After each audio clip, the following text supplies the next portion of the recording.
بسم اللہ الرحمن الرحیم۔ Dhaka secondary school north Karachi campus کی طلباء و طالبات، السلام علیکم۔ ماہ اگست دوسرا ہفتہ۔ پیارے بچوں، ماہ اگست کے دوسرے ہفتے میں ہم نے جس موضوع کا انتخاب کیا ہے وہ ہے سبق بوڑھی کاکی، اور مصنف ہیں منشی پریم چند۔ منشی پریم چند کا یہ افسانہ ادبی صنف ہے۔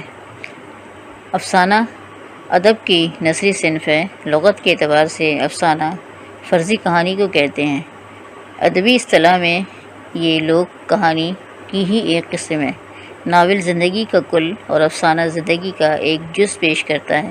افسانہ کو کہانی بھی کہا گیا ہے، لیکن موجودہ ادبی تناظر میں افسانے سے مقصود مختصر افسانہ ہے جو کم از کم آدھے گھنٹے میں یا ایک نشست میں پڑھا جاتا ہے۔ افسانہ دراصل ایک ایسا قصہ ہے جس میں کسی ایک واقعہ یا زندگی کے کسی اہم پہلو کو اختصار اور دلچسپی سے تحریر کیا جاتا ہے۔ اس کی ترتیب میں اجزاء ترکیبی کا بہت زیادہ عمل دخل رہتا ہے۔ افسانہ کو مختصر کہانی بھی کہا جاتا ہے اور یہ ایک مختصر سادہ قصہ ہے۔ تعارف مصنف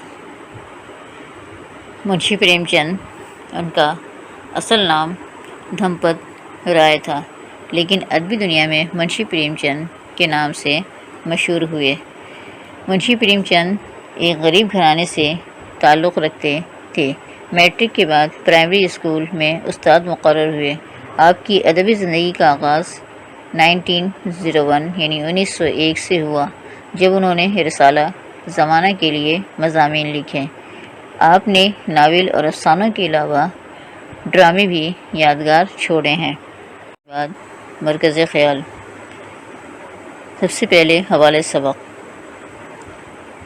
سبق بوڑھی کاکی اردو نصاب کے حصہ نثر میں شامل مضامین سے لیا ہے۔ اس کے مصنف منشی پریم چند ہیں۔ یہ سبق آپ کی تصنیف پریم چند کی منتخب افسانے سے ماخوذ ہے۔ سبق بوڑھی کاکی ہمارے معاشرے کا اہم کردار ہے اور اہم جز بھی۔ اس میں انسانی زندگی کے اس دور کا ذکر کیا گیا ہے جب انسان عمر کے آخری حصے میں ہوتا ہے اور اپنے ماضی کی طرف لوٹ جاتا ہے۔ ارشاد باری تعالیٰ ہے، جب میں کسی انسان کی عمر بڑھاتا ہوں تو اس کی حیت بھی بدل دیتا ہوں۔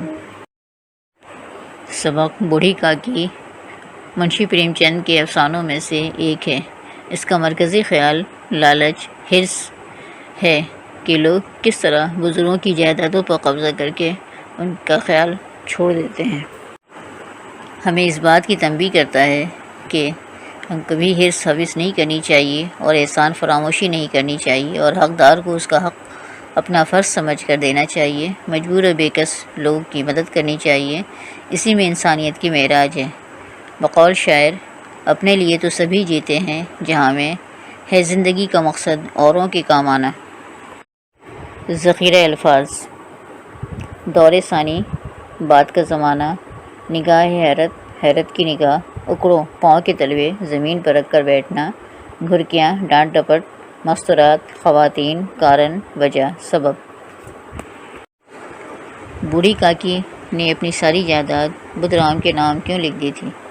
جواب: بوڑھی کاکی ایک بیوہ عورت تھی۔ 7 جوان بیٹے ایک ایک کر کے اس دار فانی سے کوچ کر گئے تھے۔